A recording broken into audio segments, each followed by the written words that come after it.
मेरे आगे एक कंजूस सेठ था। सेठ पैसे वाला था। सेठ मतलब बनिया तो नहीं होता कोई, सेठ तो पैसे वाले को सेठ ही कहते हैं। तो एक दिन वो उसके क्या मन में आई कि भाई चल आ, तो मच्छी खाने के मन में आती, मच्छी लेके आएंगे। मच्छी लेने के लिए वो बाजार में चला गया। तो कहता भाई ये मच्छी कितने की? कहता भाई इतने की। जैसे 5 रुपये बताया तो यार 5 रुपये की? कहता हाँ भाई 5। कहता भाई 5 रुपये की तो बहुत महंगी, बहुत लूट रहा है। सच कहा भाई सस्ती तो वहीं मिलेगी भाई जहाँ से थोक के लेके आते हो। थोक से लेके आते हैं फिर हम बेचते हैं, हम भी 2 पैसे कमाते, वो भी कमाता है। वो थोक वाले के पास चला गया तो उसने कहा कि भाई मच्छी क्या भाव की है? भाई वो 4 रुपये की बताई। सस्ता बताएगा? कहते इतनी महंगी? भाई हमें तो सस्ती चाहिए। कहते भाई सस्ती चाहिए तो भाई कोई सरोवर के किनारे चल जाए, वहाँ से ले आ, तालाब के अंदर कोई नदी के अंदर, वहीं मिलेगी सस्ती। तो वहाँ मिलेंगी तो भाई वहाँ से लिया, वहाँ फ्री फंड में मिलेंगे भाई, वहाँ से निकाल कर लिया। ऐसे सोच कर कंजूस तो था ही वो, उसके मन में ये बात पक्की फिट होगी। और जाके भाई एक नदी में चला गया। नदी में जाके तो वो सोचा कि भाई अब मच्छी यहाँ से फ्री में ले चलेंगे, और जाके नदी में चला गया। नदी में जाते जाते उसका पैर फिसल गया नदी के अंदर और वो डूबने लगा, ऊपर नीचे होने लगा। तो कंजूस सेठ तो था ही, उसने सोचा कि भाई अब क्या करें, अब तो जान गई, अब तो बड़ी मुश्किल हो जाएगी। तो कंजूस सेठ ने भगवान को याद किया, हे भगवान मुझे बचा लो, मैं 111 बामन जमाऊंगा और मैंने कहा भी करके इस पानी से मुसीबत से निकालो। भगवान तो दयालु है। भगवान ने सोचा कि भाई ये कपट दिल से कह रहे हो, लेकिन देखा ही कि कंजूसी भी कड़ा तक चले गए। तो थोड़ा सा उसको बचाना शुरू किया, सांस लेने लग गया, थोड़ा निकलने की कोशिश की। बाणिया को होश आया, उसको कंजूस सेठ को, कि हाँ भाई अरे क्यों यार साला तो बावड़ो कि क्यों 111 क्यों जमा? ऐसा करते हैं 52 पंडित जमा देंगे। तो निकल भाई क्यों होश आए ना, आगे आगे निकलने लगा। तो फिर थोड़ा सा और सांस मिल गया। अरे कैसा 52 की क्या 21वां पंडित जमा देंगे। फिर थोड़ा चलते चलते आगे थोड़ी और उसमें आया, 21 करते करते कहते 21 की क्या जरूरत था, एक ही पंडित जमा देंगे, क्यों खामा काम करे, एक तो जमाना ही पड़ेगा, एक जमा देंगे। कर करा के बाहर निकले आया। अब उस कंजूस सेठ के दिमाग में आई कि निकल आया भाई आपका बड़ा हुआ है, अब तो भाई एक तो बोल ही जाए, 111 बोला था, एक तो चलो जमा ही देते हैं। लेकिन फिर भी उसमें शानपत करे। वो गांव में घूमने लग गया। उसकी घरवाली बोली कहाँ जा रहे हो? कहते भाई मेरे साथ साथ ये बात हुई, लेकिन मैंने 111 पंडित बोले थे, फिर इतने बोले थे, लेकिन अब एक को तो जमाना ही पड़ेगा। लेकिन वो देख क्या रहा हूँ पंडित कम से कम खान वालों कौन है। अब गांव में जाए तो सब देखे तो कोई तो मोटा जोटा, कोई इतने गिरखा वाला, कोई कुछ कोई कुछ। पूछे भाई कितना खाना? भाई हम तो पेट भर के खाएंगे। एक में कोई बाप तो एक किस्म से मतलब पंडित हो, वो होशियार तो उनका करने गए हो। कहते भाई सेठ बोले कि भाई मेरे जीवने के चलेगा? कहते हाँ जी। उन्हें पता था सारा गांव में फिर आयो घूमे आयो। कहते भाई कितनी पूरी सब्जी खाओगे, कितना क्या खुराक है? भाई मैं तो भाई लाला जी 1-2 पूरी खाता हूँ, ज़्यादा तो खाता नहीं, 1-2 पूरी खाता हूँ। तो भाई चलो, कहते भाई ठीक है, मेरे घर तुम्हारा नोता है, आज सुबह 9:30 बजे तक 10 बजे तक आ जाइए, क्योंकि मेरे को दुकान भी खोलनी होती है, जल्दी आ जाइए। कहते हाँ कोई बात नहीं, कोई बात नहीं, मैं आ जाऊँगा। जैसे ही दूसरे दिन हुआ है, दूसरे दिन हुआ तो बढ़िया वो पंडित ने सोचा कि भाई वो बोल के गया कंजूस सेठ चले जीवने के लिए, लेकिन वो देर पे देर ही करते गए कि बात खाओ कंजूस निकल जाए तो उसकी घरवाली रहेगी, तो फिर आराम से बैठ के खा के आएंगे। क्योंकि 2 पूरियाँ कहें, 2 पूरियाँ हम तक सिर्फ मुँह कभी को लागे।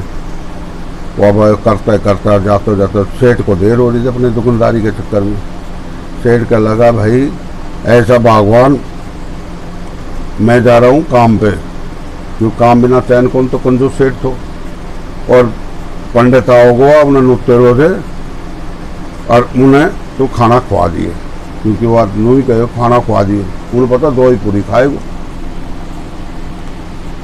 अब भाई वो तो चले गया अपनी दुकान पे, और फिर बाद में वो आ गए उनको घर। उसकी सेठानी बोले आओ पंडित जी, आओ जी पंडित जी, लाला जी तो अभी अभी गए हैं, तुम्हारी इंतजार देख देख। कोई बात नहीं, मैं लेट हो गया था, अब ले आओ खाना। तो भाई उसको खाना परोस दिया, खाना परोस दिया। खाना परोसा खाते खाते और वो रोने लग गया, बुरी तरह से रोने लग गया। कौन? पंडित। वो सेठानी बोली कि महाराज क्यों रो रहे पंडित जी महाराज? कहते भाई बस नू ही। कहते नू का नहीं, कोई ना कोई बात है। कहते मेरे को ना तुम्हारी सास की याद आ गई कि वो कितनी भली थी, कितनी वो थी। जब भी मेरे नूत करती थी, मेरे को अच्छे चौके पे बैठा के अच्छा अच्छा पकवान खिलाती थी, और अन्न धन की बोरियों की बोरी देती थी, खूब दाल देती थी, खूब ये करती थी, खूब 1 महीना का कम से कम राशन भी मेरे को देती थी। अब वो सोची भाई पैसा की तो कोई कमी को नहीं, वो सेठ तो गयो। कहते महाराज कोई बात नहीं पंडित जी महाराज, अब उन्हीं का तो माल है, कोई बात नहीं, तुम जितना मर्जी ले जाओ, मैं उतना ही दूंगी। मेरी सासू से कम कौन दूँ, जितनी मेरी सासू देती थी उतना ही दूंगी, तुम टेंशन मत लो। चलो जी। अब वो चलने लगा दक्षिणा के अंदर, वही भाई 1 महीने का राशन बांध दिया, चीनी चावल पैसा टका अपने जितना बहुत चले हो उतना उन्हें दे दिए, और वो पंडित अपने घर चले गो। तो राजी को सिमंचन, शाम को लाला जी आयो। कहते भाई आयो तो वह सेठ? कहता वो पंडित आए तो जी बात? हाँ आए तो जी। खाना कितना खा के गया? बस ठीक खा गया जी, वो पेट भर के दिया। कहते फिर दक्षिणा के दी? दक्षिणा तो ना दी ना, 11 रुपया दिया, कुछ ज़्यादा तो नहीं दिया। कर नहीं जी वो ऐसा था, वो रोने लग गया। कहते भाई हम तुम्हारी सास तो ऐसी करती थी, ऐसा दान देती थी, ये करती थी। वो कहते मैंने उसको अच्छा गेहूँ चावल वगैरह चीनी वगैरह काफ़ी सामान दे दिया। अब एक कंजूस सेठ को तो बढ़ कर राख हो गो, तो इसकी ऐसी कम तहसी बहन पंडित की। मैं अब उसके घर जाता हूँ, उसको अच्छी तरह डांटूंगा कि साला तू मेरे बाद में ठक्के ले आया, तुझे शर्म नहीं आई? ये वो गुस्से में उनके घर जाने के लिए तैयार जा रहा हूँ। कौन? सेठ। और सेठ जाते जाते भाई वो तो पंडित ने तो पता था कि सालों कंजूस सेठ आओगे जरूर, वो आओगे अपनी पंडितानी से। कहते कि वो ऐसा सा है, मैं निमंत्रण पे गया था, ये सामान ले आया उनके घर से, अगर वो आ जाए ना कंजूस सेठ, तो ऐसा करो मेरे को सफ़ेद चादर उड़ा दियो है, और तो भाई रोना पीटना शुरू कर दियो। जैसे उन्होंने आता ने देख लियो ना, तो पंडितानी वही काम करे होकर चादर डाल दी, चादर डाल के रोना पीटना लग गई। वो शेर गुस्सा में था, रहे आग बबूढ़ो तो। अब वो सोचा कि भाई ये क्या बात हो गई भाई। कहते भाई वो कहाँ पंडित जी? कहते पंडित जी कहाँ? रोना पीटना बुला गई। कहते क्या हो गया? कहते हो क्या गया, कोई सेठ ने इसका निमंत्रण दिया था जीवने के लिए, पता नहीं क्या खिला दिया, और ऐसे करके या तो दुनिया से चले गए, ख़त्म हो गए। अब कंजूस सेठ सोचो कि साला ये तो बहुत बुरी हुई, अब गांव में तेरी बदनामी हो जाएगी, दुनिया पता नहीं क्या क्या धूल करेगी। तो भाई कहते भाई पंडितानी भाई किसी को बता मत, जो हो गया सो हो गया, मेरे ही घर गया तो इसका क्रियाक्रम के लिए जितना सामान चाहिए तूने ले ले, यह भी ले ले, वह भी दे दे, इसकी उनके पैसे ये, उनके पैसे ये, तेरा मी के पैसे, खूब पैसा टका दे के और वो आगो तो भाई घर आगो। तो भाई कहने बताइए मत कर, अच्छा कर तो यह प्रोग्राम तो कर दिए, कहने बुला के गाँव का आजमा से बुला के बताइए मत, वो अपनी इज्जत की चक्कर तो ना को सेठ को, तो कंजूस सेठ को भाई लोग कहेंगे कंजूस को खुआ, पता नहीं कि जहर खुआ दो, क्या कर दो, केस कर देगा। नहीं तो वो अपने घर आ गयो, बड़ा रोता पीटता आयो। अब वो सेठ पंडित फट चादर उठा कर परे फेंके, वो अपने खा पी के मौज मस्ती से रहने लग गया। कई दिन हो गए खाते पीते, कई दिन को तो राशन ले ही लिए, तो वो घर से ही ना निकले, बड़ा मोश। अब उन्हें पंडित ने पतो थो या कि वह दुकान पर कितनी बजे जाए जे, घर कितनी बजे आओ जे। अब साहब जी उसने क्या काम है, महीना 2 महीना 3 महीना गुजार दिया, घर में रहे, खा पियो मौज करे, और सेब वगैरह बढ़ाई, बोला दाढ़ी बढ़ा ली इतनी बड़ी बड़ी, तानू सुन रहे, दाढ़ी बढ़ा ली इतनी इतनी, और अपना 2 रुपया धारण करके और उनका घर गयो। कह के कंजूस सेठ के, जब सेठानी थी घर, अब सेठानी ने देखा कि यार सेठ तो कह रहा था पंडित मर गया और ये करके आया हूँ, ये कड़ा सा आ गया।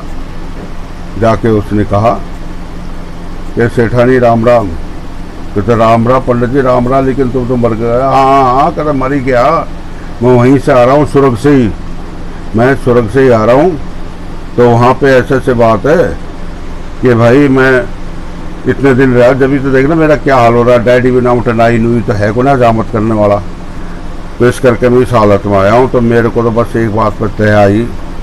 कहते क्या महाराज? कहते महाराज, कहते मेरे को तुम्हारी लड़की ने भेजा, छुटकी ने तुम्हारी लड़की ना जो पहले मर गई थी, बड़ी एक ही लड़की हुई थी, वो मर गई थी। कहते हाँ जी। कहता उसने पहले ही भेज ले लिया था ना उसने। कहता वो मर गई, तो उसने मेरे को कहा कि महाराज मैंने कही ना बात कि भाई ऐसे ऐसे सेठ ने मेरे को खाना खिलाया, ऐसा धन दिया। तो कहता वो बड़ी खुश हुई। तो कहता आप महाराज हम तो पंडित लोग हो, जा सकते हो मृत्यु लोग में, जाओ तो मेरा भी समाचार सुनाना, और उनसे मेरे माँ बापों को तसल्ली देकर भाई वो ठीक ठाक है, ऐसा है वैसा। कहता अच्छा, क्योंकि पंडित की तो ठगने की वो थी डाई लोग, और कड़े स्वर्गतार कड़े वो जाओ तो कहता अच्छा। कहता हाँ। तो कहता भाई उसके लिए कुछ दे दो, कोई सामान मैं जा रहा हूँ तो वो भी पहुँचा दूँगा, वो भी बेचारी वहाँ पे भी दुखी है। तो भाई और सामान उसको बांध दिया। तो महीना 2 महीना और गुजार के खाता रहा तो एक दिन सोचा कि भाई हाँ भाई खूब दिन हो गए खाता। फिर आए तो सेठ तो चले गए तो अपने दुकान पे, और उसको देख कर सेठानी से बोला कि भाई अब कैसे?